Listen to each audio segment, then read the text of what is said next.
A listener warning. Please be advised that this episode contains content that may be disturbing to some listeners, including descriptions of violence. Listener discretion is advised.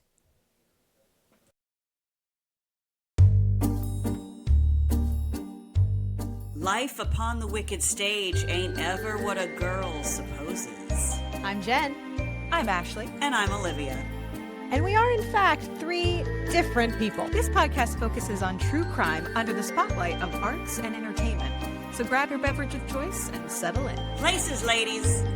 Here's our episode.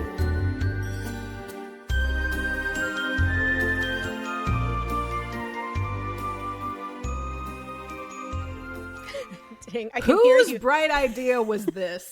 Yeah, who agreed to this? Was this Listen. Jen? Was this your idea? No, thank you very much. Listeners, we chose violence, and we're recording this on a Tuesday night because After work. After Olivia and I have spent full days in an office. Olivia and I, for those of you who are only listening, Olivia has vegetables. I have pizza because I'm trash. Girl, I would Olivia's eat making a pizza good if I choice. could. Okay, let me just say. But to Olivia's point, we had travel, we had work commitments. Jen is busy like being famous and lighting up rooms. Thanks. So Okay. to keep us on schedule, we're recording this on a Tuesday night, Tuesday. and we're gonna see what the hell even happens. But as Olivia said, this might be our most haphazard. It might be. Well, not I only didn't even are know Ashley what and day I, it was. Ashley and I today. are chewing. Okay, we're trying to mute Yeah. while we're eating, but we're gonna chewing. edit out these mouth noises. We're so sorry. Sorry, so sorry. But Jen Mm-hmm. was 10 minutes ago taping your microphone together. I was, yeah. If you're watching this on YouTube or on our Patreon, my microphone just kind of like fell off of the stand. I think Took a I dive. overscrewed it. That's what she said. I think I straightened. Tune in to our next episode. She overscrewed it. But so I yeah, so almost it's just a put pizza gorilla out my taped nose. together, and hopefully it will stay up. I will just say, listeners, the three of us were at an event this past week. We were sure all in were. the same room, the same space, and Proving that we are, in fact, different people. three different people. I have the photos to prove it. But my lovely partner, not maybe like knowing or picking up on the joke, was saying something about just Jen. He said, there's an aura to Jen. Like she has a presence. And I my said, would God. you say she lights up a room? And he's like, yes, she lights up a room. And I was like, oh my God. Jennifer, Jen is in stop. danger. Like she's lighting up rooms left I'm and in right. danger.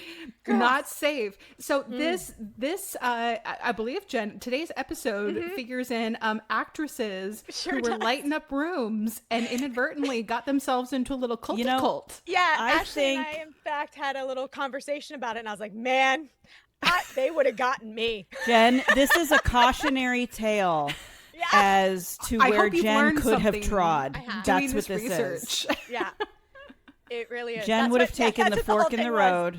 just for me to be like, okay, I know now. This is a learning lesson. Because today we're talking about NXIVM. Nick, And it has been described as, spoiler alert, a cult. And this described as? it is a cult. This is our Yeah. first It's been described as that because it because is. that's what it is. Let's Because it is clarify. exactly If a you cult. look in the dictionary. I'm Right. ready to just like rage flail at any moment Yes, too. we're gonna. There's gonna be a lot of narcissist like rage from us tonight. So In a cult? I know. What? Okay. So NXIVM is also, besides being just a straight up cult, a pyramid scheme, a sex trafficking operation, and a sex cult. Yay. They just Yay. hit all All the in one, you know? highlights. All the highlights right up front. Go big or go home. That's know, what I say. They're doing So- the most. All the Yeah, they're like Full top of agenda. yeah. yeah. Some problematic groups just try one, but they're like, no. Hold on, hold my beer. We're Okay, gonna do them all. so we're talking about this, like we just said a second ago, because this place targeted Hollywood. It targeted actresses, and I believe for two reasons. One, clout, but also I think vulnerability. You know, actors go through this up and down every day Feelings. of their life. And if they're having a down day and they're looking for something, this just might be what they find. And we talked about that with George Reeve. Like, he Yeah. had a decade where A he was decade! digging the cesspools. And just That's wasn't right. booking anything, or was just And he was really in Gone with the dissatisfied. Wind. Yeah. He was in Gone with the Wind. And he literally was digging cesspools. That's Literally, not yeah. a Yeah, that's not euphemism. like a euphemism or anything. Like, it's, Yeah, No. if you missed that episode, listeners, go back. That's a super recent one. But yeah, Jen, you're absolutely right. I think for better or worse, the emotional like vulnerability, and I think you have to as a performer, as an actor, to be willing to like go there and to be really introspective, like with your own feelings, and to constantly like be questioning and wanting to also like learn more like about yourself Yes. and the world. Like, you are open, I will say, for the most part, in a good way, but then maybe also sometimes like bad stuff like this can then find a way in and find a foothold find you. because I you're think so there's a open. lot of seeking. So here we go, diving right in. NXIVM was founded in 1998, so it was around a long time, by Keith Raniere and Nancy Salzman. So NXIVM was said on their website, a personal development company offering executive success programs, or ESP, and a range of techniques for self-improvement whose main emphasis is to have people experience more joy in their lives.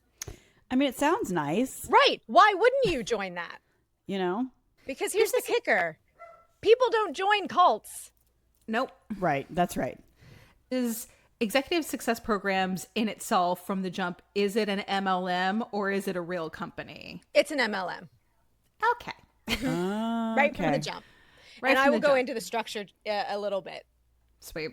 So, like I said, and like Mark Vicente said, who we will talk about a little bit later, people don't join cults. So cults are structured like an onion, right? The acceptable elements are kind of close to the outside. And then it's followed by increasing layers of secrecy and abuse as recruits move closer and closer to the center.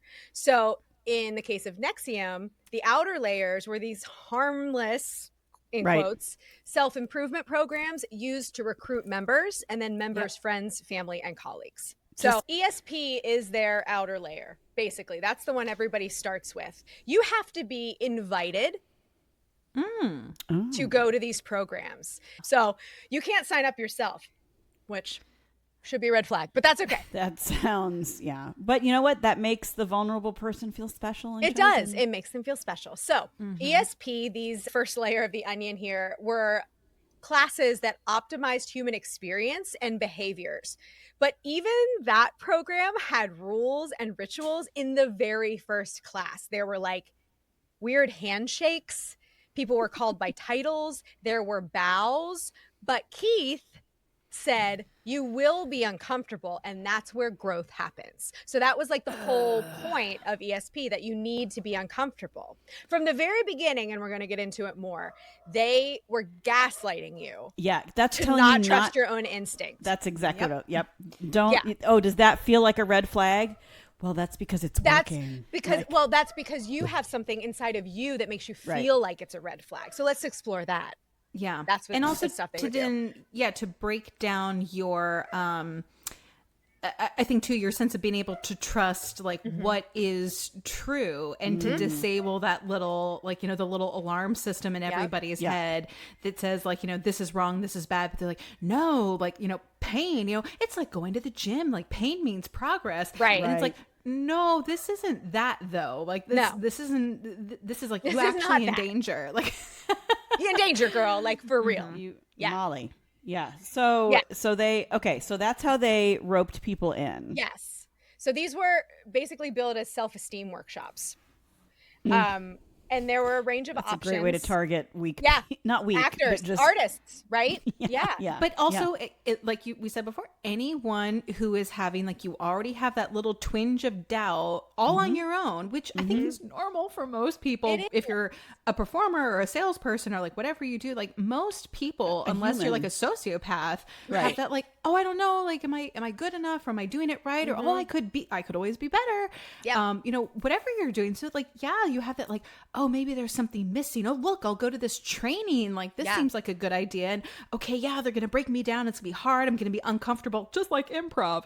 Right. You know, but like, You're going to be Yes, and, uncomfortable, yeah. but like it's part of the process. And like I have gone to so many things that like we're not cults, but have had that same like Yes. pitch in the beginning of like, this is going to be uncomfortable. We're getting you out of your comfort zone and it's you going to sure be you're weird, in a but like you cult? got Are to you push sure? through. Like, Yeah. Well, she probably didn't have to call the leader Vanguard and the oh leader of the my school God. Prefect. So we're okay. Oh. Yeah, we'll get to it. Okay. We'll get there. So the basic idea of ESP was that people with high self-esteem had more possibilities. They could see more possibilities in the world. That's why they did better in things. So you can't see these possibilities because you, with low self-esteem, have what's called limiting beliefs. Well, and see, It's they true. always start with a kernel of truth. Yes. They call these limiting beliefs disintegrations. That's what they were called. And the whole point of ESP was to get rid of your disintegrations. So again, sounds great. Yeah. I'm in. I have low Nothing self-esteem. Let's nefarious. go, right? Yeah. Yeah. That's So once you integrate a disintegrated belief, so that's what it's called when you get rid of one, you integrate it, okay? You become more unified. And when it's gone, it's gone. So it's never going to come back. You've overcome it. Move on to the next one, is what they said, that it would change your existence forever when you integrated these disintegrations. So it was like a big promise. It's pretty powerful. It's if you very think about powerful. It is. So Keith Raniere, who ran this, made everyone call him Vanguard. No one called him Keith till a little later Did when you're in he- his inner circle. But yeah, Did he did he like pretend it was his name, or he wanted it called that because of the title Vanguard? he said it meant the leader of a philosophical movement. So that's why he wanted to be called Vanguard. By the way, I looked it up. That's not what it means. It's actually from like a video game. But isn't it a word? It is a word, but it's a real word. It's not made up. it's not a but made up word, but it was not what he said it was. It's Princess Bride. You keep using Yeah. that word. I don't think it means I what you don't think think is what you think it you means. know, yeah, exactly. It's also like it's so like you said, Jen, it's from a video game, but Yeah. I feel also like Vanguard, it has status to it, but Yeah. also it has like a flavor of, I'll say, like kick-ass that this man has absolutely done nothing to earn. Like, Nothing to I'm earn. sorry, just the quintessential short He just king. named himself the Commodore. Yeah, like basically. small dick energy, just Yeah. left, right, and center. Yeah. There you go. It's like, you will it's call me also Vanguard. in the military. It is used as the person at the very front of Yes. the field, so it is It's a lead, like it's a leader, but it Leader. doesn't Leader. mean exactly what he said. No, that it no.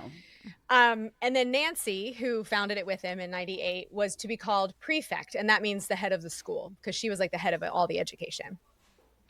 And she's the one who's in all like their like training videos. All their and training stuff. Like, videos, it's yes. her face. And then her daughter Lauren also becomes a big part of it later as well. Nancy and Keith did have a relationship at one point, but it didn't last, like all of his relationships. So, yeah. So by 2003, there were 3,700 people that had taken part in these ESP classes. Wow. So here are some big names for you. There were Claire and Sarah Brofman, who were the heirs to the Seagram's fortune. Oh, yes. Yes. I remember hearing that. Yes. Linda Evans from Dynasty. Oh. Grace Park, Nikki Klein, who was in Battlestar Galactica. Sarah Edmondson, also an actress, mostly commercials and stuff in Canada, but also some like vampire shows. Catherine Oxenberg, also Dynasty. Her daughter, India.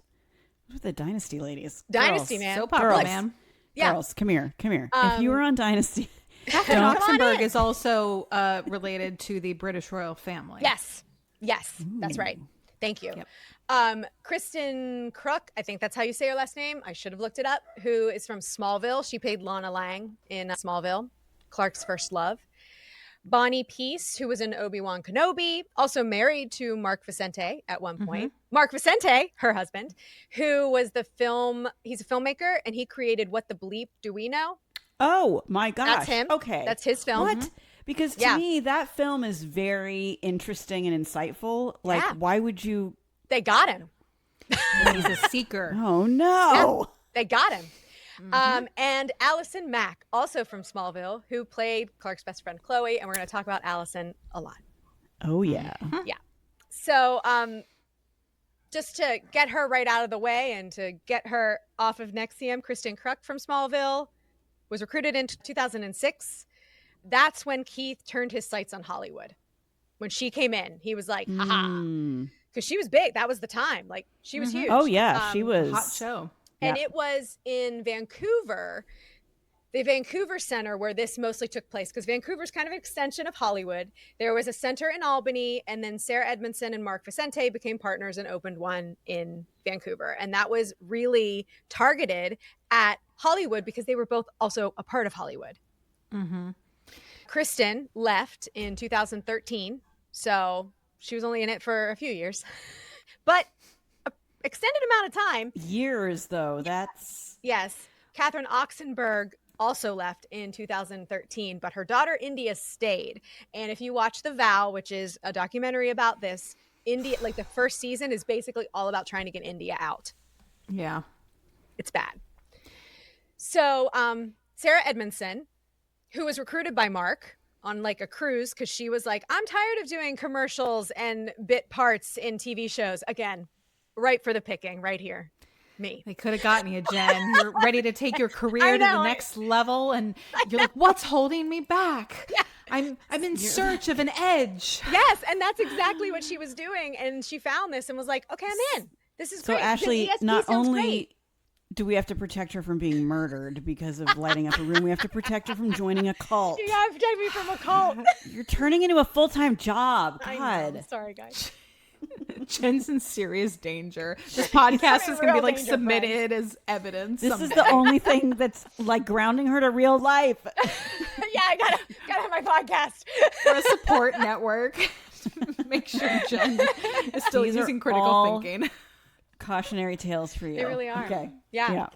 So Sarah Edmondson was a very high member eventually.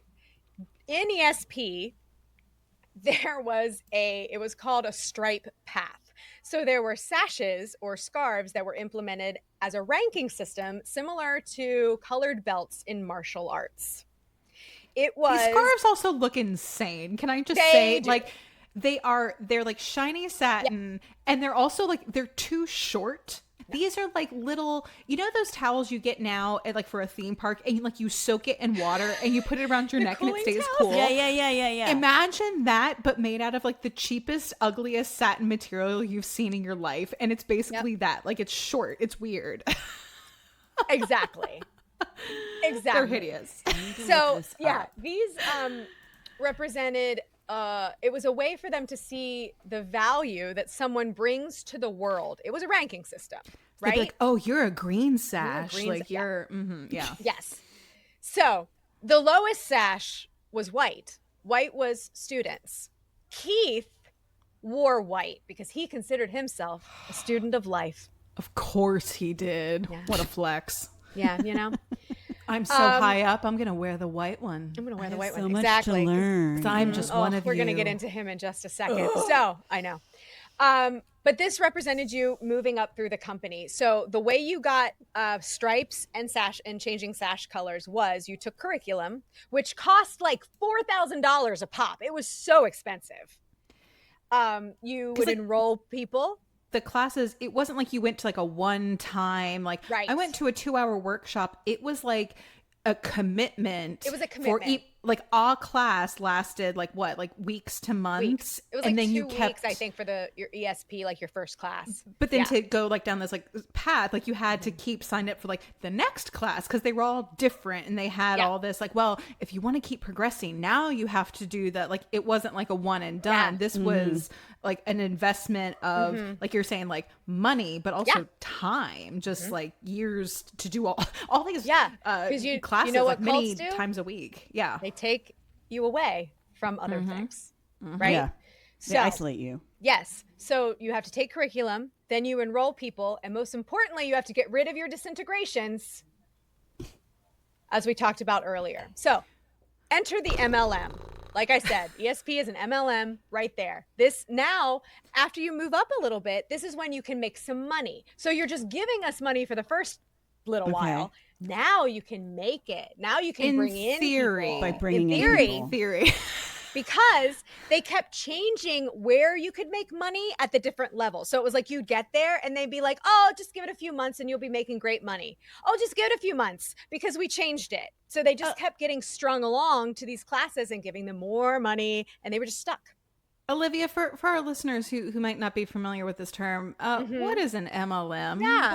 What is Sure, that? that is a multi-layered marketing structure, and similar to a pyramid scheme. Not exactly the same thing. They're but both MLMs, triangular. They're both an MLM. It's both, basically like geometric shape. you have to buy in. Or it doesn't. The money you can make is actually really limited by selling the product or service. That's right. It hinges on the recruitment, and recruitment that is of where other people to be on your quote team, on your Correct. downline. That's and where your downline. That's where the pyramid kind of Yes. comes in, because basically only the people at the top are that were making the any early money. entries make Yep. the money. Are making So things some. like LuLaRoe was a big MLM that burned real hot and crashed and burned. a message from someone that you went to high school with that you haven't talked to in 20 years. I want to tell you about an amazing opportunity. Yeah. Just say no. You just it say no. is. So in this case, you might end up in a cult as, as a You just result. might. So every ESP class ended with students expressing gratitude to Keith Raniere as Vanguard and Nancy Salzman as Prefect. So not only did they have to do these weird handshakes and bows, and they had to call them by these titles, they had to be like, oh my God, I love you so much at the end of each class. Ugh, It's like a little praise gross. So jam sesh. let's get into Keith Raniere in a section I like to call Raniere Revered. So NXIVM students were taught that Raniere was the smartest and most ethical man in the world. I love this brag so much because what was he at, like a 240 IQ or something Yes. crazy? And I'm like, how do you measure this, and according to whom? Because I want to see the receipts, and the most ethical question mark, I don't know, my dude. Right? So he actually took this test, and he was in the Guinness Book of World Records with 2 other people, but and he got this really high score, but the test was an open book test. Wait, what was it was an IQ test? Yes, similar to an IQ test. Yeah, it was a specific, I can't remember the name of it, but yeah. But it was open book, so anybody can pass an open book test, Yeah. That just means he studied well. He knew studied where well. in the book Or to he's a find the fast thing. reader. He That can too. flip through Speed and read read. things quickly. Yes. So, well before co-founding NXIVM, Keith Raniere made fantastical claims about his intelligence. Would you like to hear some? Yeah. Great. He said that he spoke in complete sentences as a 1-year-old. Okay, guess what? You could technically say I potty is a complete sentence. So it has a subject and a verb. So very maybe true. he was Maybe he speaking did. in Maybe he complete did, right? sentences as a 1-year-old. He mastered college-level mathematics in grade school. What grade? 12? That doesn't Nah. count. Just say grade school. Was an elite athlete who won judo and track tournaments, which if you do watch The Vow, which I suggest you do, it's on HBO Max, there's a lot of volleyball involved. Yeah. I played volleyball. He ain't that good. Also, the footage of him, quote, doing judo is My objectively God. hilarious. It's hilarious. Listeners, we're just going to ruin this for you. He is not a judo champion. He's not. Don't listen to him. I have never done judo, and even I know this. You looking could at tell. this video footage, I'm like, oh, sweetie, no. It's really bad. Imagine me drunk doing a somersault in my living room, and that's what we're watching. Yep. He claimed that he had 3 degrees from a Polytechnic Institute. However, he graduated with a 2.26 GPA, having failed or barely passed many of the upper level math and science classes that he bragged about. Whoopsies. Hello. Now, I know that smart people can maybe not do well in school sometimes. Sure. And I'm not saying the guy's dumb. He does have to be smart to be as manipulative as he is. But what happened to his mastery of college mathematics in grade school? Exactly. Yeah. Yeah, you know?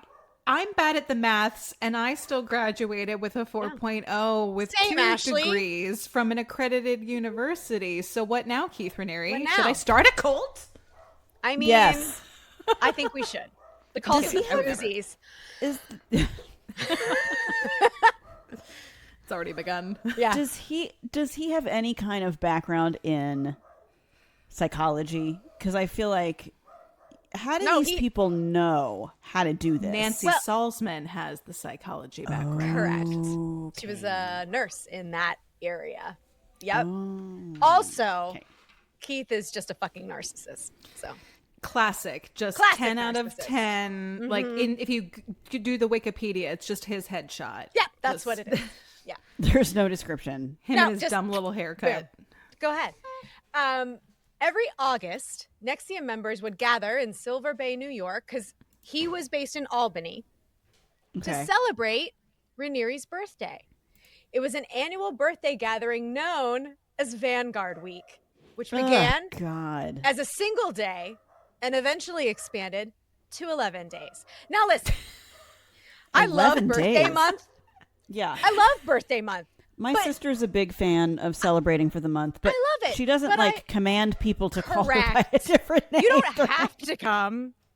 I'm celebrating, but you don't have to celebrate with me if you want to. But yeah, and they were all expected to be there.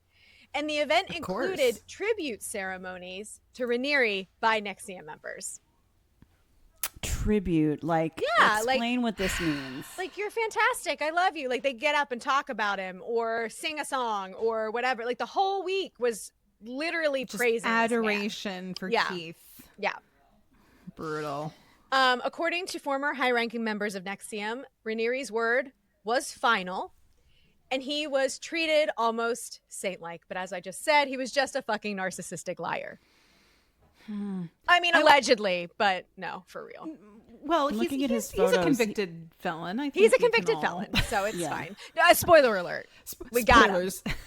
Yeah, I think it's Sorry, didn't mean to jump the gun there, but I'm just saying, if we want to talk shit, we're allowed. yes. Yeah. I'll also say too, Jen, the thing that going back to the like he's so intelligent, like Yeah. and he's this mastermind in the best possible sense, haha. But that when you hear him speak, and I think they say this on the documentary, but it's almost like word salad. Word salad. And he's using a lot of flowery language, and he's but using not a really lot of saying anything. And Yeah, he's and he's making using- you, like, he's putting it back on. He's never answering your question, yes. putting it back on you. Yeah. And because he was treated like a saint, people were like, oh my God, you gave me the time of day to say all of this stuff. Right. And Ashley and I have had this conversation before that, like, and what we probably have on this pod actually, that like the term narcissist is like thrown around a Bandied. lot. It is overused these days. But yeah. he is one. And I will He say actually, this, yeah. this podcast in particular is probably going to get a little personal for me. That's all right. Because there's someone else I know that does the exact same thing that Keith Raniere does. Says a whole lot of nothing. I mean, there's a lot of people who are just like assholes. And Or there are people who are just like, hey, you're kind of selfish, or you're like You're kinda self-focused self-centered, in certain egotistical, areas yeah. of And a your lot life. of people, you can have narcissistic tendencies. or you Traits. can Totally. have And a lot of traits. people do. And you can also have like a bad day or like a bad Right. season in your life. But this is when it's like, this is baked into the very fiber It's a of who personality you are. disorder. Right. And it's like, this is your basic sense of self and your values and the lens through which you view the world. Be president. You might be in a cult if. Okay. So here's the So thing, Keith's though, a with Keith. narcissist. You know, narcissists are master manipulators. Mm-hmm. So everyone, it's not your fault if you've fallen for it. I'm saying that for myself as much as everybody else. But Absolutely. the Dalai Lama fell for this, guys. Sure did. The Dalai Lama What? came to the Albany Center Met because him. he believed that it was a good thing. Wow. I believe he also wrote the foreword to one of Keith's books.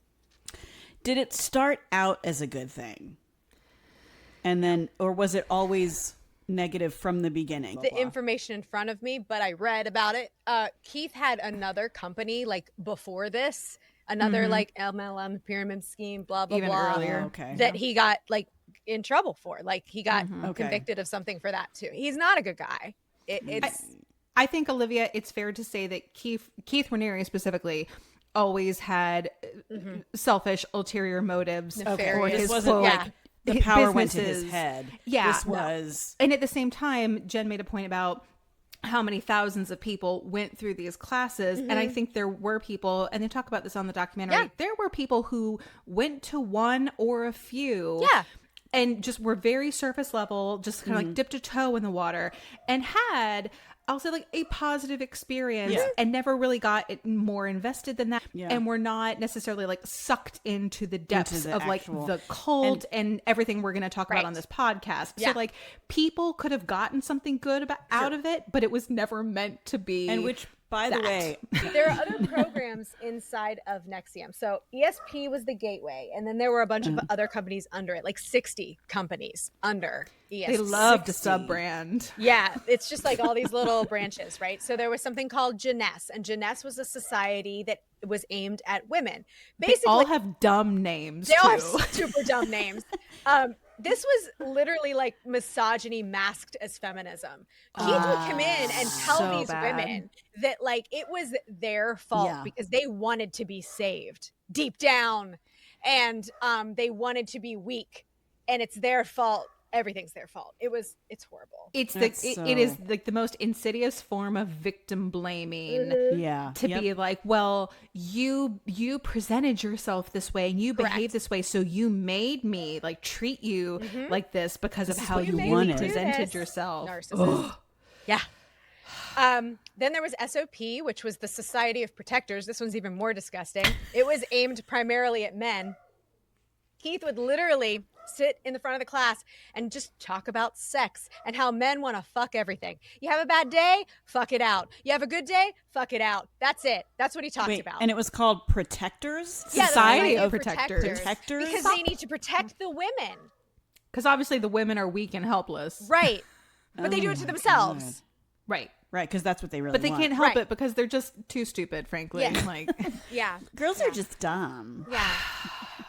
Then there was a couple other things. The Source, XOSO. There were singing groups. There were acting groups. There was something called the Rainbow Culture Garden, which was daycare. I think the singing groups are my favorite. Yeah. And they're so earnest, like they're going to be like some sort of like pop situation. Like, what are you doing? And like some of them, like they're fine singers, but it has a very like church music vibe and flavor to it. Like any contemporary worship service you have ever been to. And it's like the closed eyes and like the emotional thing. Like they stand in a line like with the mic. I'm like, oh my God, this is it's giving praise and, like, team. And Keith also, I can play piano. So, and he could a little. A concert pianist, Jen. He was a concert pianist. Concert pianist, you're right. How dare I? But like he would train, quote unquote, these women in these like singing groups. Like Allison Mack, for example, was not confident in her singing. I get it. I love singing, but I've been through like so many different voice teachers that have tried to teach me so many different ways of singing that sometimes I get way in my head and I can't do it. Right. Jen, I was in a musical with you that time and you were great. Thank you. That one time. Yay. And I love it. And once I rehearse, I'm good. But like at not like an audition or something, I get in my head. Oh, yeah. Anyway, so like Allison Mack wanted to sing. So like he trained her because obviously he knows what the fuck he's doing. Right? As a concert IQ of 240. Music. Don't you dare bring Phantom of the Opera into your mouth around Keith Raniere. Stand for that fandom slander. I've just pulled in her favorite musical of all time. I mean, however, I really should have learned about myself. The Phantom. No, he is, and I always liked him best, and that was I should have known that was my red flag. Right away. Yeah. I'll say too, Jen, like looking at some of the documentaries, because again, Mark Vicente was also like literally shooting all of this. Yes. Like these people like wanted a reality show, so there is tons and tons much of video footage and audio footage of all of this shit. But it's like the same.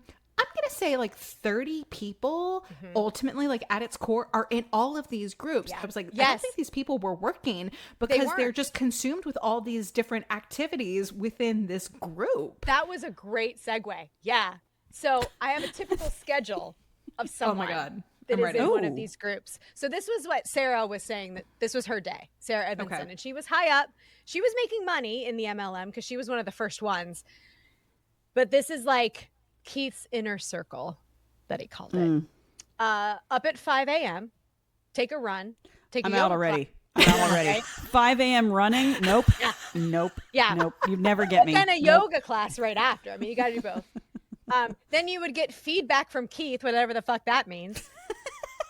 On your sleeping? Like, no, after your yoga I don't like class. your haircut today. Yeah. Basically. Then you'd have coach intensives. Then you would give free EMs to people. What's an EM? Yeah, what's an EM? Sorry. An EM was when you're doing those like disintegrations and those integrations, those were EMs. So the coaches would be having phone calls. It was like therapy in a weird way. Like they were having conversations with these people, trying to get them to their integration, to get rid of their disintegration. She'd have meetings. She'd drive to Simply Human Practice, which is one of those acting groups. And then she was on the phone practicing EMs till like 2 or 3 a.m. So she didn't have lunch breaks. She wasn't having dinner breaks. They were working 20 hours a day. And then Keith was saying, why aren't you working more? Because he said to have character, you need to overcome your body's feelings. You don't need as much rest as you think. I was just saying, you're feeling to sleep? You don't need to eat? Stop it. Yeah. Is this literally like sleep is for the weak and like you just shouldn't? Oh, good. We're going to keep you tired and underfed. Tired and underfed. Not That's control what at cults all. do. You're programming like eating disorders into all these people. Yeah. Well, we are really going to get to that. You guys are right on it. So finally, we're going to get to DOS. Now, DOS is what I will say is the core of the onion of the cult. Okay. Ashley's got some scissors in the air. She's ready to go. So the rage is coming. Yeah. This is where Keith Raniere exerted extreme levels of control, not allegedly, culminating in sexual abuse, violence, and branding. DOS stands for, I may mispronounce this, I never took Latin, even though I am said to have done it in Man for All Seasons. I don't really speak it. Ashley, I mean, not me. It was me. Oh, that's the one that Ashley. Yeah. But DOS stands for Dominus Obsequious Sororium. In Latin, that phrase translates to master over slave women or Lord Master of the obedient female companions. This is disgusting. That sounds like a delight, and I Delightful, see nothing wrong. Right? Yeah. So this is a secret group of only women. This is where Collateral comes in. Now, watching these documentaries, listening to Sarah talk, Collateral was also like way even in ESP. But this is where it really comes in. What do you mean collateral? Collateral. I'm thinking of it from a marketing term. What do you? So this is something about your life that is so important to you that if it got out, it would be bad. Got it. Like blackmail collateral. Okay. I'm like, but you provide it. Here's me. Ready? Me, like marketing brain. I'm like, oh, they had brochures. Oh, how nice. Brochures on DOS? How nice. Well, with the Collateral too. They encouraged the Collateral, and then they would just like, well, it doesn't even need to be true, but we'll release it. And you also had to keep giving Collateral. I need to be able to trust you. And like, I'm not going to do anything with it. It's just about being willing to like be vulnerable and like build trust with our sisterhood. Yeah. Like, no one's ever going to see it because you're trustworthy, right? So I'll never have to release the Collateral. Yeah. Yeah, so scary. That's what happened to Sarah. So Sarah Edmondson, who she kind of led the charge a little bit with, so that's why we know so much about her. Yeah. But she, naked photos was always a big collateral. So that was out there. But also, like, she made fake collateral about her husband Nippy, who was also in the cult for a little while. Nippy, yes, that's his name. Nippy? That's his nickname. Yes, that's his nickname. So secret group of only women, collateral. They would have to send texts to the people that recruited them. So Sarah, for instance, was recruited by her best friend, Lauren Salzman, who was Nancy's daughter. So here she is. She's in now. Now, remember Nancy was having like relations with... oh, yes. Okay. Way back when. Well, way back when. Well, now Doss is here. So guess who's having relations with Keith now? Her Nancy's daughter? Yep. Lauren. Yes. Ew. Because these men, they always need like a younger model. Like, Yeah, they gotta you hit just 30 keep... and you're just right out. Well, and they talk about this in the 40 documentary. over 40, girls. 40 over 40. 40 We're over going to do 40. it. And they go into this in more detail in the documentary, but there was almost like 2 generations of women that went through this cult. So there was like this first wave of women who were there in the beginning, and then they all sort of hit like, I'll say like late 30s, like maybe hit 40. Oh no. And then he was like, he's like, this won't do. like, never "You can go. mind. You can go never now." mind that I'm also a middle-aged man. Yeah, So- he's like 50 when this is happening at this point. Yeah, so he phased 45, out 50, all of these older women get out, Yeah. and then like found all these much younger women like in their 20s, and then just got like a whole new wave of women for his like little harem. Yeah. So they would send to their masters, the women that brought them into DOS, "I love you, my master," texts. They had to give a vow. So the women were masters to the sub women. Yes. So there Yes. was like a hierarchy there as well. Okay. Imagine our group thread, but Jen is the master, and we have to wake up at 5 a.m. and text Jen, "I love you, my master." I'm in for it. But but you also have to be And then go available running. 24/7 for anything that I need, because that was also a thing. Yeah. Yeah, like you have to respond. Like, what was it? They had some like insane, like if you had to respond in like 60 seconds at any given Is time. there like a guidebook? You know how there's like the anarchist cookbook? Is there Yeah. like a how to be a cult leader? These things are so the same in all these Yes, stories they that are. we hear. It's all the same playbook. And I just don't understand how do they know what because to do to brainwash and squeeze these? it's like sounds so grisly, and you know, sort of like trigger warning. It's sort of like how rapists know. Yeah. And it's almost like this like It's like a little pheromone. flag of Yeah. like it's like the predators, like they sniff you out. And the thing is that Keith didn't meet everybody. No. There were some people that he never met.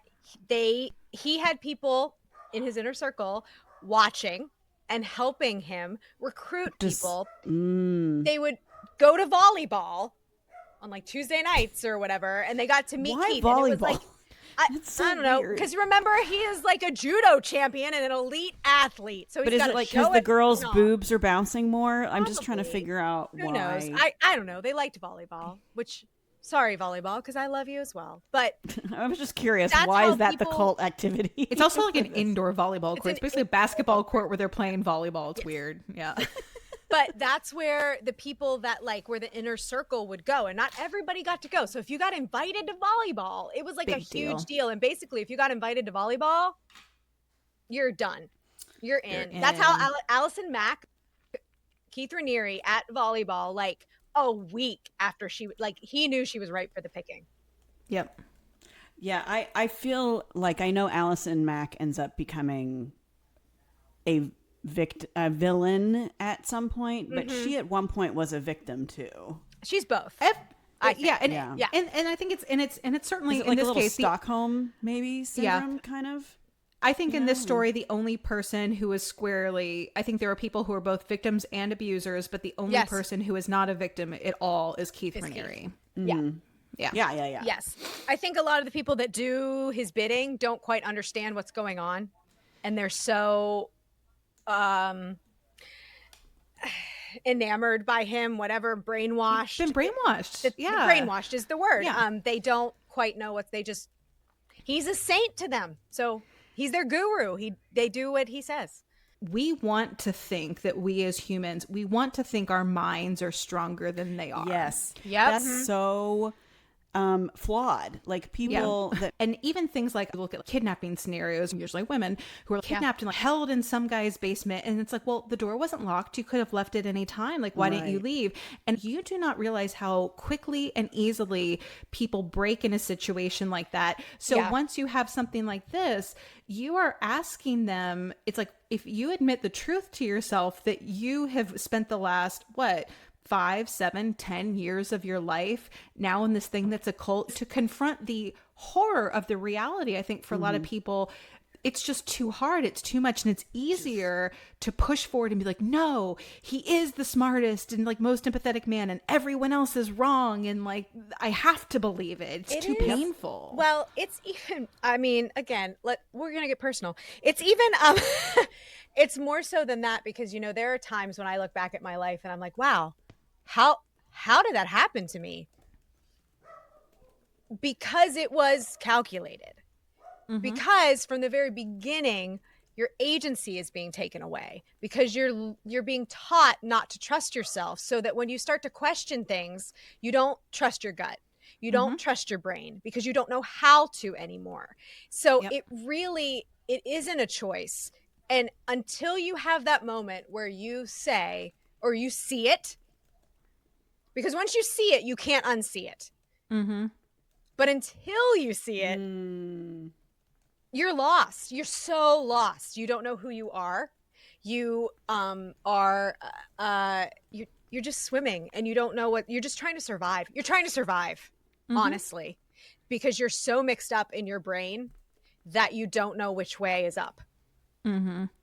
Doesn't matter how strong you are. I mean, would it be fair to Jen to say that to trust anyone outside of that dynamic is also really hard? Like, to believe someone else coming to you and saying, hey, I noticed this. Yeah. Hey, this doesn't seem right. Yeah, this seems off. Like, to even receive, quote, outside information. Because that's also been polluted, because it's like, no, like, you're safe in this little circle. This is all that matters. This is the right real here. part. Yeah. They get rid of anybody you care about so that you are alone, isolated. You need them.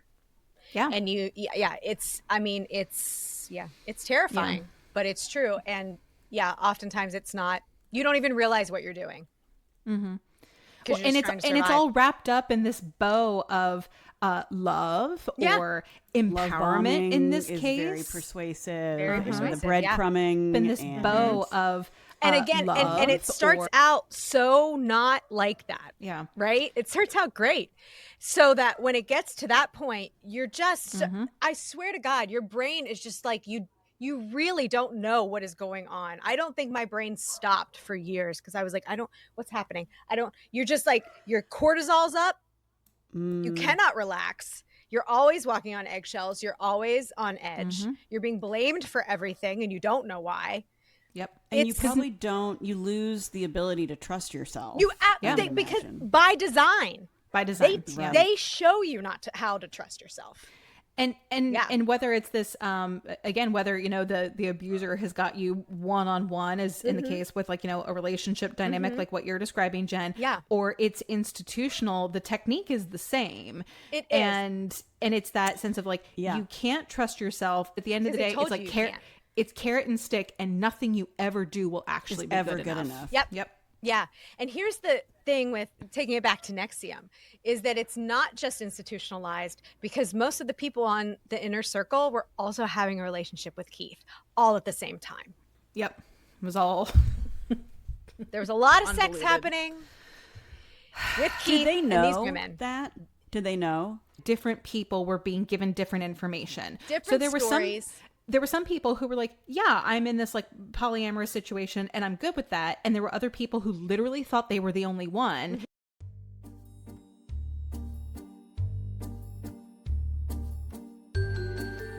Hey friends, Jen here, and we hope you're enjoying this episode of Life Upon the Wicked Stage. Just a few quick reminders. If you're looking for any of the visuals that we've mentioned in this or any episode of the podcast, make sure to follow us on Instagram at Wicked Stage Pod or Facebook at Life Upon the Wicked Stage.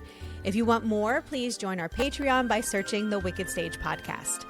There you'll find ad-free episodes, videos of our recordings, mini-sodes, behind-the-scenes content, giveaways, and so much more. And the most important side note, if you like the show, please give us a nice rating wherever you listen. It sounds silly, but it's still the best way to get the word out and support us in this crazy podcast world. Well, lights are blinking, intermission's over, so grab those snacks and another drink and enjoy the rest of the show.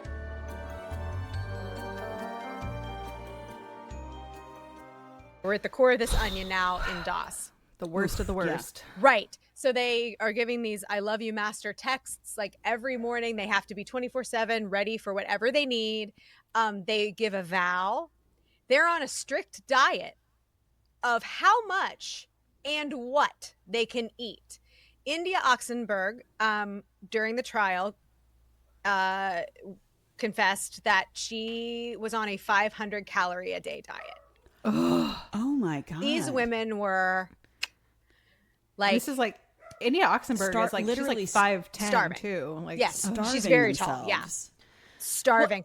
And you can see pictures of them, like they were. And if you Gaunt, watch The all Vow, of you can them. see Alex and Mac like just shrink. skeletal. And that shuts down your brain function. That Yes, it does. shuts down Shuts your down and cognitive hungry and thinking ability. Your hormones. foggy. You don't have your Yep. period anymore. Like you're. Right. Yep.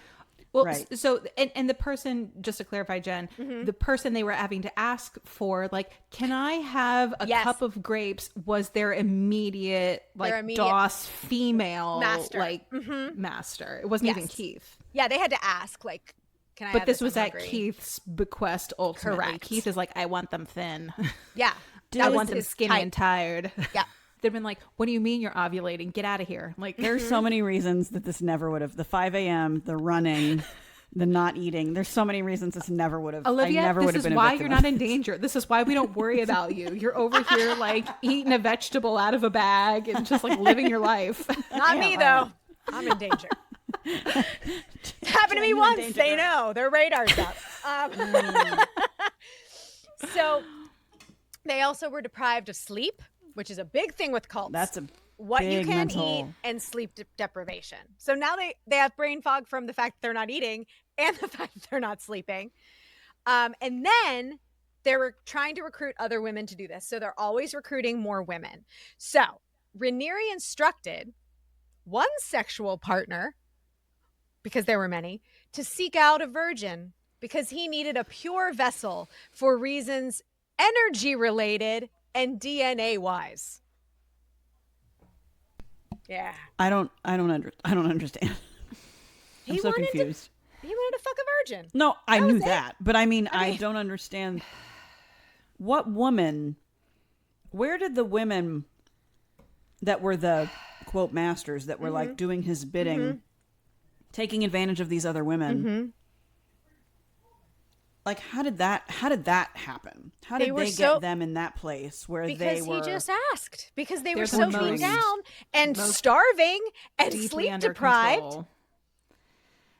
The women described being forced to break off previous relationships and of suffering physical and sexual abuse. Some were forced to have abortions.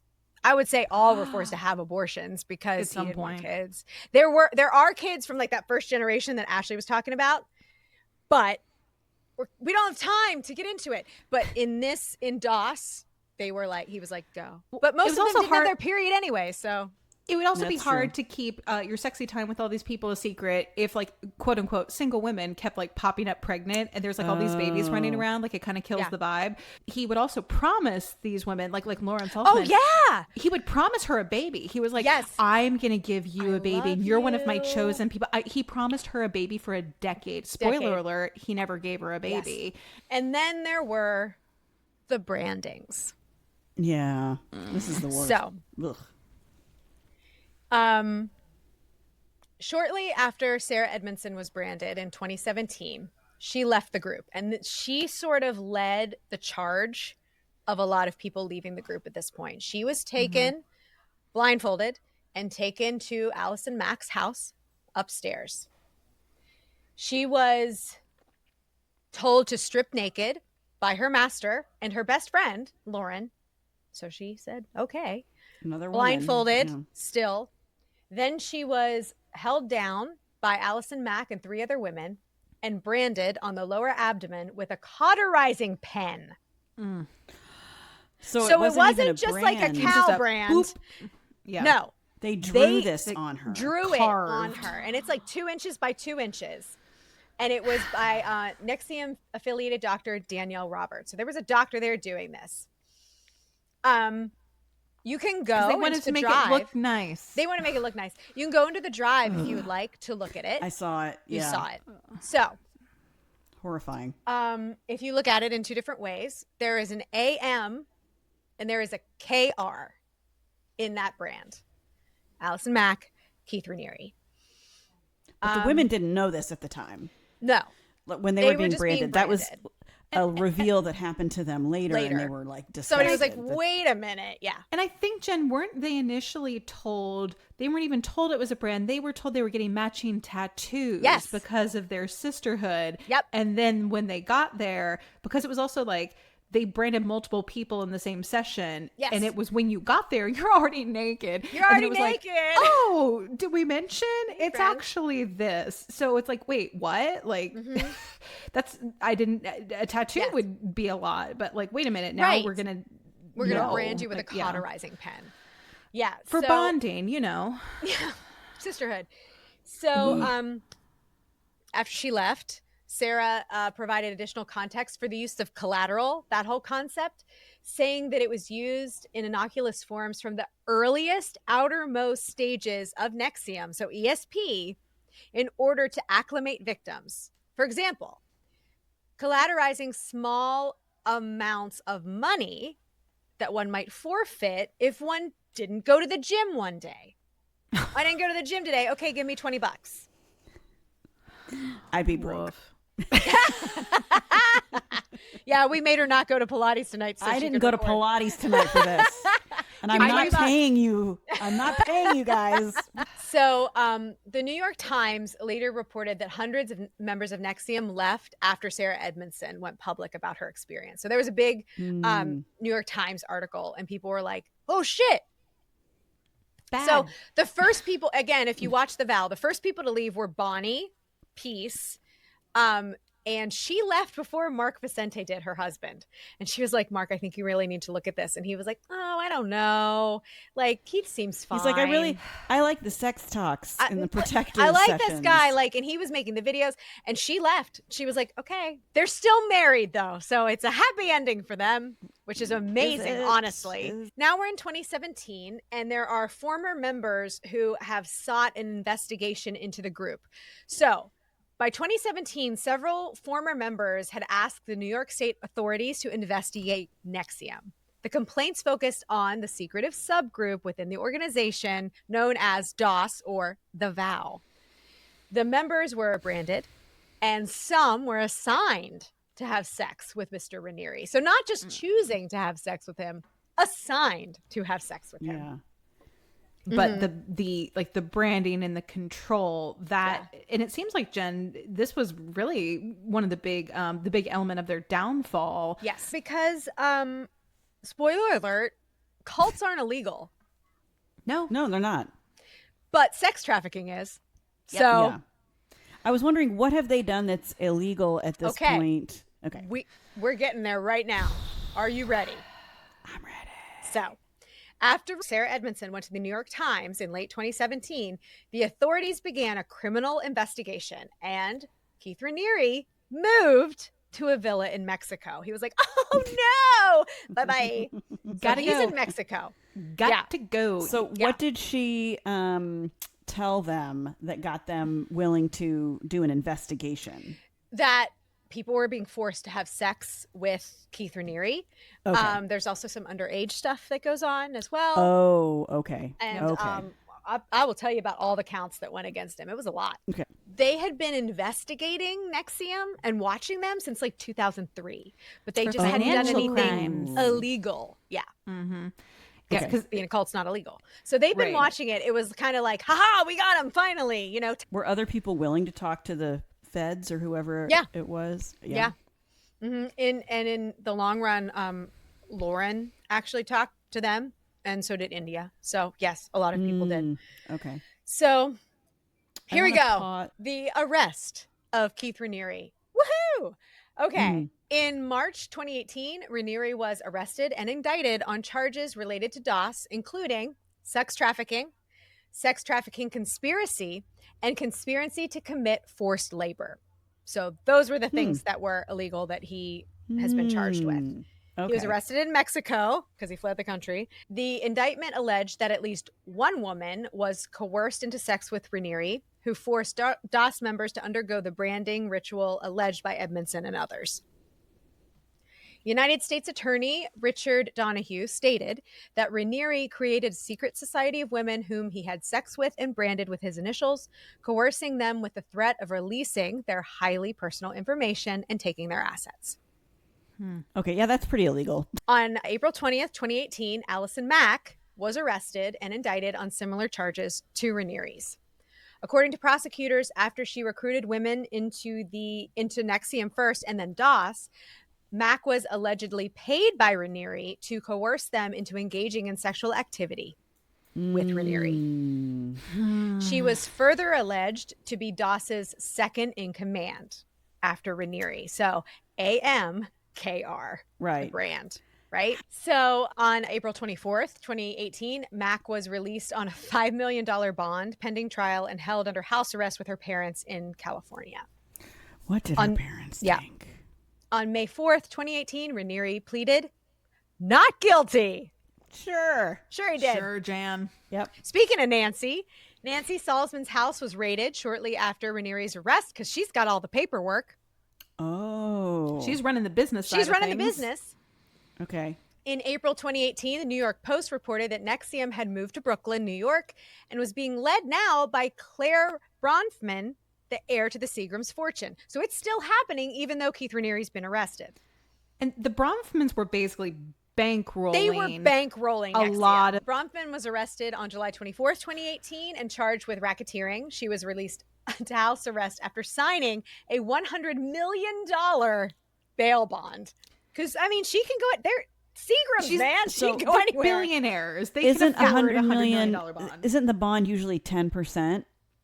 So that's still what? That's 10 million? That's still. Oh, yeah. they're bloated. That's nothing. Also, Olivia. though, Also arrested and charged with the same crime were NXIVM president Nancy Salzman, her daughter Lauren Salzman, and another NXIVM employee, Kathy Russell, who was the bookkeeper. Kathy. Poor Kathy. She's like, I just sit back here and do the accounting. It's right in the book. What's happening? Like she's but I'm typing. sure someone she's little told her to glasses cook on. the books, and she did it. You know. And also to know, too, like you said, Jen, about the forced labor piece, where it's like, okay, you are withholding wages, like fair wages, where it's people who are ostensibly acting as employees, and she would have, from people at least, She would have seen known. evidence of that. And would you ladies like to get into some salacious details that came out during the trial? I'm More ready. salacious details. Even even worse. Even worse. But wait, there's more. There's more. So, NXIVM followed a script created by the leader, Keith Raniere, and a handful of select followers who had promised complete obedience to him. The vow, right? The bow. There were 8 women. There is a picture in the drive, whom Raniere recruited to join DOS. So he recruited them, right? At Volleyball, probably. You are my special women. You are my special. He was having sex with all of them, I'm sure. His most favorite. Who were referred to as first-line DOS masters. Each of those women recruited additional slaves, and those slaves in turn recruited others. So even DOS was an MLM. All were supposed to be loyal to Mr. Raniere, who was called Grand Master. It's just like a hop, skip, and a jump from Grand Wizard. Just, right? Yeah. It's like, Yeah, I can't to do the Grand pointy Master. hat. It's too much. It's interfering with my bandana that I'm wearing all the time. Some were said to have been assigned by their masters to have sex with Mr. Raniere. And here are some recordings that they played. Keith says, do you think so these are recordings. Keith is having a conversation with Allison Mack. And they were played in the trial. Okay. Keith says, do you think the person who's being branded should be completely nude and sort of held to the table like a sort of almost like a sacrifice? He went on to outline his vision for how women's bodies would be arranged before branding. So, trigger alert. He said, legs spread straight, like feet being held to the side of the table, hands probably above the head, being held almost like tied down. The person should ask to be branded, Mr. Raniere told Miss Mack in this recording.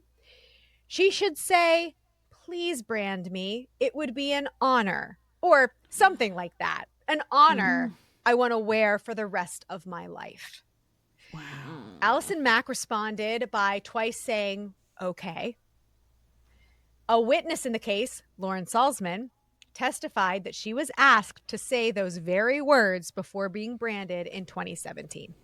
Ugh. I find it so apropos because this is exactly what people like this do. He doesn't tell her what to say. He says, what do you think? Maybe it should be like this. Something but like he's telling her this. exactly what he wants. Ugh.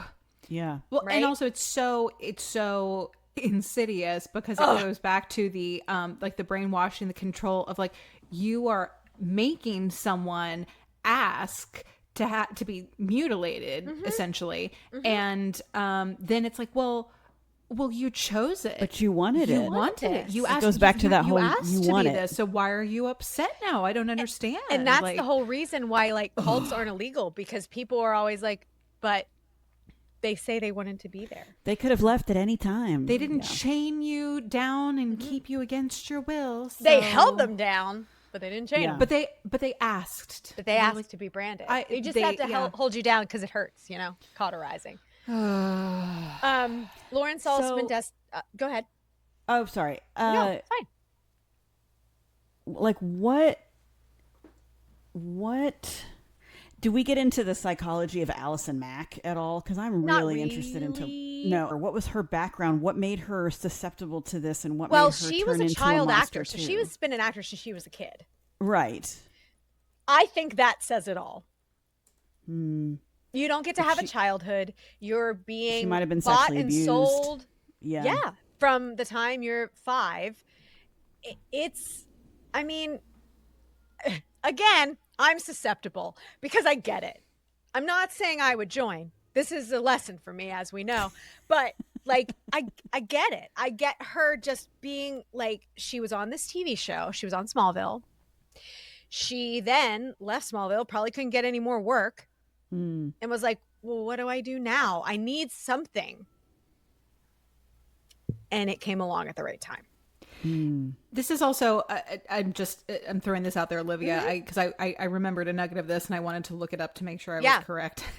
Allison Mack, I've never met her and I'm not her shrink, so not to diagnose her, but she strikes me as someone who was and continues to just sort of like, you're just wrestling with a lot. Like, I don't know, agree. like you were saying, Jen, I don't know everything that maybe happened to her before all of this, but she strikes me as someone who is particularly, I'll say like damaged and or vulnerable, but also she had been in a long-term relationship with a That's right. cis male Canadian actor. But then when she was in DOS, she married in 2017. Yes, she I have married it. Nikki Klein. She sure Who did. is a lady. Yep. And then apparently it was a sham because like they were trying to, do things with like immigration because, we had Canadians in the mix. Well, But then, actually, hold on. I got something for you there. That marriage was conducted on the behest of Keith Raniere. He made them get married. yeah.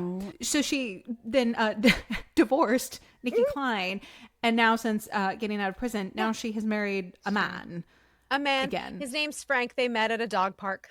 But even just hearing like testimony from some of the other people like Lauren Salzman, Allison Mack to me strikes me as one of the more broken people. Yes. And I don't know how much of that she walked in the door with versus how much happened to her is the result of Keith Raniere. But I feel like she was maybe extra vulnerable from the jump to get that bad. I agree. Yeah. I don't think she stood a chance. I don't think she stood a chance. Like I think he knew that. He saw it. And he was like, that one. yeah. Because she met him right away. And they know. They know. They see know. it. They're like, it's like a little they alarm like goes they off. smell it on you. Yeah. All right. So Lauren Salzman testified that Keith Raniere came up with a plan to say that the brand was not meant to include his initials, but represented the 7 chakras and the 4 elements or something like that. I forget who it was. It wasn't yeah. Sarah, but it was somebody else that was and they were literally looking at their brands together and they were like, it looks like an AM. And then she was like, wait, if you look at the side, it also looks like a KR. Yeah. But he literally came up with a plan because he knew what it was. I'll also just say, as a designer, my dude, like this is inarguably like a monogram situation. It's the worst, but the worst example of a bad design. Like, he should be put in jail just for that. Yeah, bad graphic design. So obviously, like, she knew that, so she would tell that lie. Lauren would, and she testified that she did. So Keith Raniere said, the monogram as it is right now is very directly related to my initials. That was in a recording at a meeting in 2016. Yeah, dude, it is. Okay. Who was recording? Was he? Did he know he was being recorded? Was he recording these for everything was being recorded because Mark Vicente was making a documentary, but and he also wanted it. Like he wanted everything. He was like, "Where's the camera? Like, let's do another angle." He wanted everything recorded, and I believe one of the podcasts I listened to. There's so much, Olivia. One of the things I listened to said that he wanted everything recorded. So, like, if you came in to talk to him, record. So he did all their phone calls. Like, he did do it to himself. Yeah. That's narcissistic behavior.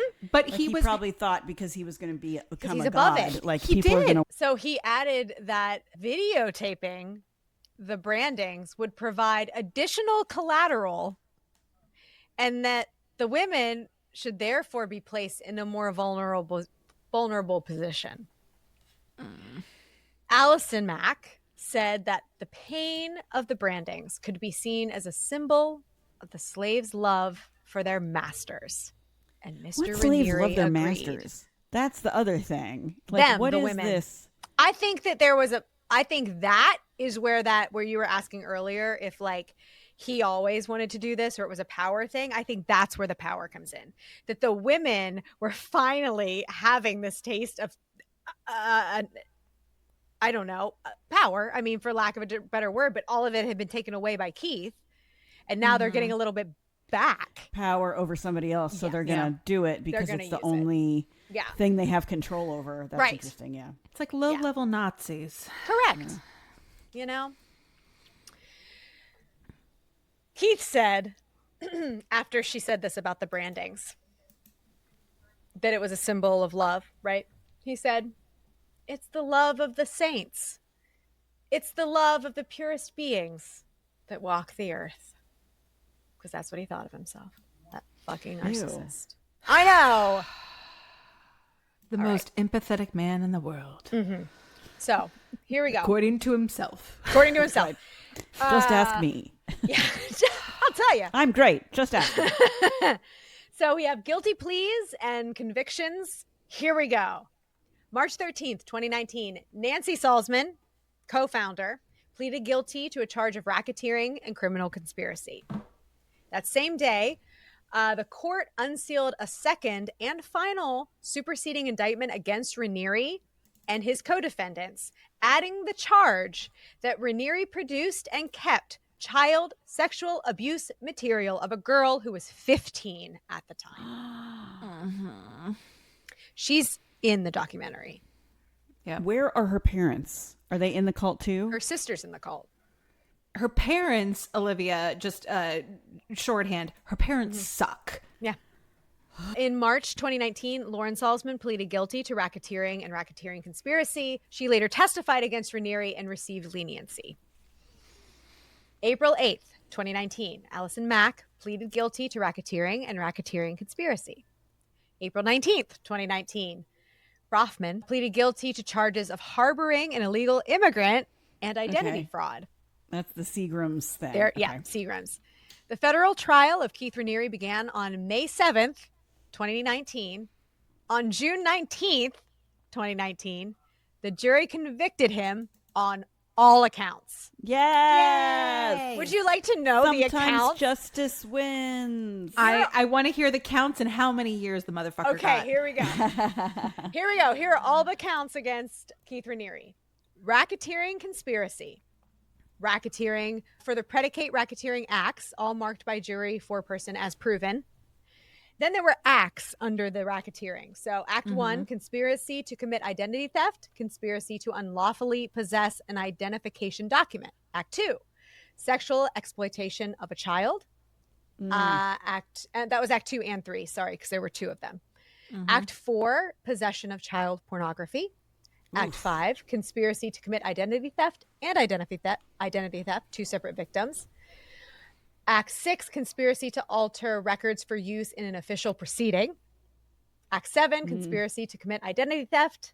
Act 8, trafficking for labor and services.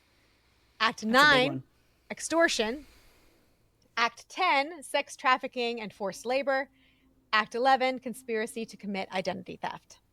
Count 3, forced labor conspiracy. Count 4, wire fraud conspiracy. Count 5, sex trafficking conspiracy. Count 6, sex trafficking. And count 7, attempted sex trafficking. Nice. Didn't work out that one time, but you tried. He tried. He didn't get it. Yeah. So Judge Nicholas Garofis, I believe is how you say his name. I'm so sorry, Judge, if not, but you are a gem. I apologize if I said your name wrong. Sentenced Keith Raniere to 120 years imprisonment. Yes. $1.75 million in fines due to the United States government. And $3.46 million to 21 victims. Hell Which yeah. will never be paid, but still, it's the point. Symbolically, it's very nice. Symbolically, that's a nice gesture. He's currently incarcerated in Tucson, Arizona. Mac pleaded guilty to racketeering and racketeering conspiracy, and she received 3 years in prison. She was released on July 3rd, 2023. I bet they took like the sexual abuse off the table if she would plead guilty, you know? She was released early because of the First Step Act, which you know who put into play, which allows for federal inmates to earn up to 54 days of good conduct credit for every year of their imposed sentence. So she got out early. Oh. Claire Bronfman, Seagrams, pleaded guilty to conspiring to conceal and harbor an undocumented immigrant, Keith, for financial gain and fraudulent use of identification. She served 81 months in prison. Lauren Salzman pleaded guilty to racketeering and racketeering conspiracy. She had 5 years of probation because she helped. She testified against Keith. Nancy Salzman pleaded guilty to racketeering conspiracy and served 42 months in prison, also because of the First Step Act. After serving only 20 months of a 3.5-year sentence, she was released on March 19th, 2024. They got off so easy. If a small number of NXIVM members continue to support Raniere and protest his innocence. How? I mean, God. So we'll get into so that too in a sad. second. It really is. So the NXIVM case has really become famous due to its like high profile membership. And I think the sex and the branding. Yeah, of course. I mean, that's the perfect. And horrifically too, the child sex trafficking and like the child pornography with those 2 sisters, like the really young girls specifically, that I think is also one of the more horrific things he did, but that is also I think what helped get him in the end, and then their willingness to say like, yes, like here's what happened to me, and to tell authorities like their story. And then that helped to I think get him a much harsher sentence than if it was like just financial crimes, but just the volume of evidence and like the variance of crimes. So for everyone out there, could you be in a cult? Is this where we're going to find out? Oh, this is our PSA for the evening. Yes. There's a little more after this, but this is important. Okay. All right. Traits of a cult. Okay, I'm ready. Run by a charismatic authoritarian leader or leadership group who seeks extreme levels of control over their followers. It's a hierarchical pyramid structure with layers of secrecy surrounding the leader. Followers are socially, psychologically, and sometimes physically isolated. The leader's behavior is justified by a belief system that claims to have all the answers. A brainwashing process takes place. Total immersion in the group leaves no time or space for self-generated relationships or activities. The group alternates an apparently loving or attentive approach with escalating levels of stress or fear. This could be implemented through sleep or food deprivation, apocalyptic predictions, or threats of violence or sexual abuse. The process of coercive control creates followers who are controlled by or for the leader without regard for their own needs. Final dress. Yeah. So Olivia, I know you said earlier, like a typical response to NXIVM might be like, hey, why this could never happen to me? Like, why did this happen to these people? But recruitment doesn't start with being abused or branded, right? It starts with an offer of something the person might be interested in. Physical, psychological, political, financial, or spiritual beliefs that filling a benefit. need, right? Filling a need. Filling a need that someone they consider a friend or colleague is recommending. In most cases, it appears that certain situations make people more vulnerable to joining a cult rather than any particular characteristic or personality trait. You made a really good point just now that I want to kind of fixate please.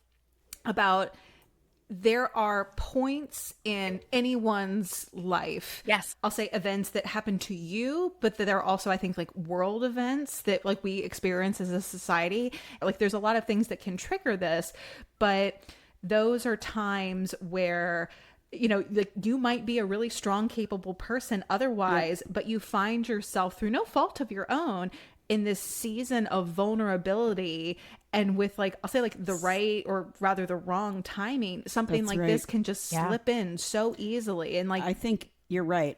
Like all joking aside, like I wouldn't ever run at 5 a.m., which is absolutely true. But there are, I think about, I think, you know, because people would definitely say I'm a very strong, outspoken person. Yeah, sure. Not a secret. However, there have been times in my life where, you know, circumstances break you. Things happen.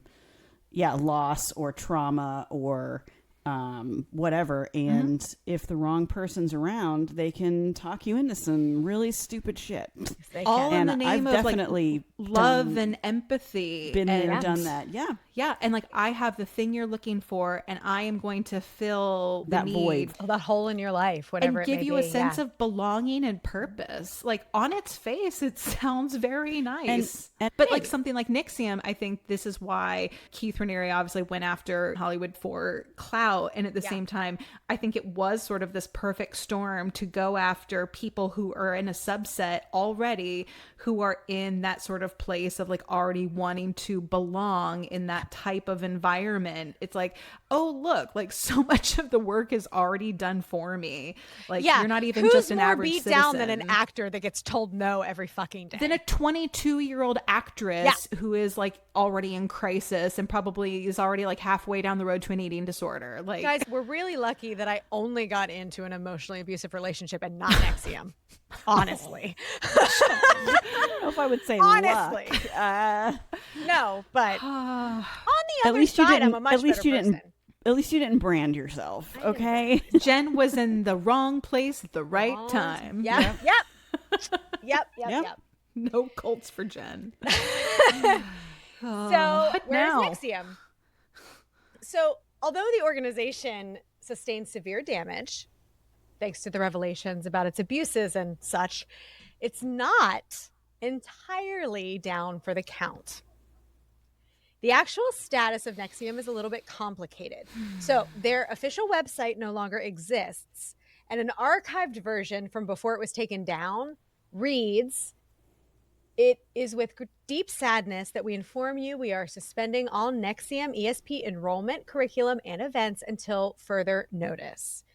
While we are disappointed by the interruption of our operations, we believe it is warranted by the extraordinary circumstances facing the company at this time. We continue to believe in the value and importance of our work and look forward to resuming our efforts when these allegations are resolved." due to the inconvenience of the leader being imprisoned for 120 years. No big deal.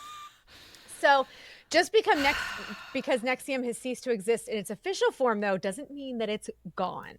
So here's some interesting information. This group of followers have organized under several different names, and as the Times Union reports, have organized to dance outside of the prison where Raniere is being held for the name We Are As You, also listed on a website as We Are the Forgotten Ones. These are followers, that claim that they're there to lift the spirits of all prisoners. Oh, how nice and generous. So are they going to all the prisons or just the ones that Keith the Raniere is at? Just the one. So What Mark about the Vicente, rest of the prisoners can fuck off? Like, they can fuck off. So there are still people that are very, very loyal, including Danielle Roberts, who is the doctor that branded the women in DOS. Nikki Klein, who is the actress and high-ranking DOS member who was married to Allison Mack for a hot minute. And Eduardo Asensolo, I'm going to say, who is a high-ranking NXIVM member. He supported Raniere in court. He's also like the son of one of the presidents of Mexico. Casual. So it doesn't really exist, but there's still things going on. Yeah, I saw those. Website I didn't. that Nikki Klein made. NikkiKlein.com/The Forgotten Ones. The Forgotten Ones. You can still donate on that page to the Forgotten Ones, because I didn't donate, but I clicked on it. Jen, no. Jen, you better not donate. I'm in the call. No, I clicked on it, and then you can see the next screenshot, and it shows where you can still give to the Forgotten Ones. So who's getting that money? Yeah. Right? So follow the money. Going into his little commissary account in prison. Exactly, getting some ciggies. So Raniere has attempted to overturn his conviction many times and secure a new trial. So 3 times he's tried to do that. But all of his efforts have been rejected. Good. Yes. Good. So while some of the other members of NXIVM have gotten out a little early, but I love the fact, and it makes me have a little bit of faith in the world, that judge and all of New York is like, hell no, Keith Raniere, you're not getting out. You're going to be in there for 120 years. Yep. That makes me have a little bit of faith in the justice system. The end. Wow, Jen. Wow, Jen. But yeah, I guess my point is, like, even when these cults are broken up, like, they're not active, the quote leader doesn't have the immediate like one-to-one hold, but like still that there are people who are either seeking it out on something like Instagram who weren't even a part of it, or people who are still like, the hold is so powerful that they're still bought in. Like, you know what, he's been in prison for 6 years now, and they're still like, no, you were wrong about him. It's so, it blows my mind, because people like that are so powerful in their persuasion of other people. And like I said earlier, like, if you don't have that personally, if you're involved in it personally and you don't have that moment of, oh, fuck, I see what's happening. Yeah. You're not out. Yeah.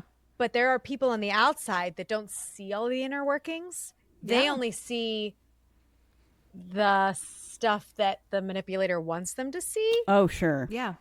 Everyone wants to believe that they would be smarter and that it would never happen to them, and that they are completely invulnerable to this type of abuse or coercion, or like, you know, fill in the blank with, you know, the adjective. But everyone wants to believe that in that situation that they would behave perfectly and react accordingly. And you don't know, because unless you have experienced that and you have been through that, like, you have no idea what you're going to do. We are much more fragile mentally, especially, than we like to think. Like, we don't want to believe it. No. Yep. The overconfidence of the human species is always and it's also what leads you to think like you're smart and you're invulnerable to, like, well, I would never get sucked into like a scam or a cult like that. And it's like, well, certain political factions of our country are smelling awful culty, and I don't think any of those folks would say that they were in never. a cult. But Maybe that's why I said, are you in a cult? that like maybe one or a handful of people are the only source of truth and have all the information. I don't know, just some of those things to consider, and that, you know, they are like, you know, out to get you, and there's always like, you know, something to be afraid of. So there's like, always something to be afraid of. Yeah. they alone can fix it. But none of those people would ever think, they're like, well, that's not what a cult is. It's like, well, what is a cult? Because by the time you're at Jonestown drinking the cyanide, it's way too late. Way too late. For sure. And it's terrifying because you really can. You don't, you know, hey, I had a 4.0 grade point average. All through school, all through college. It has I'm nothing a to do smart with lady. intelligence. No, It has nothing to do with that. intelligence. It Not at has all. to do with emotion. It has to do with trauma. Mm-hmm. That maybe you don't even know you have. And Right. you're not necessarily in control of either. No. It's like, what is the thing? It's like any person at any given time is 2 life events away from homelessness. Oh, yep. Like, I'd say you're truly. 1 life event away from being in a cult. Yeah, probably. I think that's totally fair. I feel like we should do, no one's asking for this, but maybe it's like part of our podcast. Just like a little, like maybe like a monthly check-in. Like maybe we just recommend just a monthly check-in. Be like, are you in a cult? Just in case, like just this month, have you found Just yourself? have an honest assessment of yourself, because here's the thing. A We're little looking out check-in. for you. Looking And out. I know you might not listen to us because we're an outside source, but maybe one day it'll But sink in. floozies, you'll remember, especially our performer acting floozies, again, who, as we've established, may be a little bit more vulnerable to such things just by our very nature. And that's okay. That's not a bad thing. But if you're being aware and just be vigilant, that's all we're saying. Just be vigilant. And it's not Check your in. fault. You need us, you call. I Just got check you. in. I help you. I've Jen, been through it. we will come to your house I in will a not come to your creepy house and I will way. drag you out. You're But we coming will with not us. let Jen come alone because she might be susceptible to. Because not only am I susceptible to cults, I also light up a room. So Listeners, if you find yourself lighting up a room and are following a charismatic leader who has all the answers, Call us. in theater or otherwise. slide into our DMs and we will help you out. We'll help you. We're going to help you. Well, I Jen, think on that note, this is fantastic, and I cannot believe you consolidated this to a single episode It with was some a lot, Patreon spin-off. Yeah, if you want to learn more, please watch The Vow on HBO Max.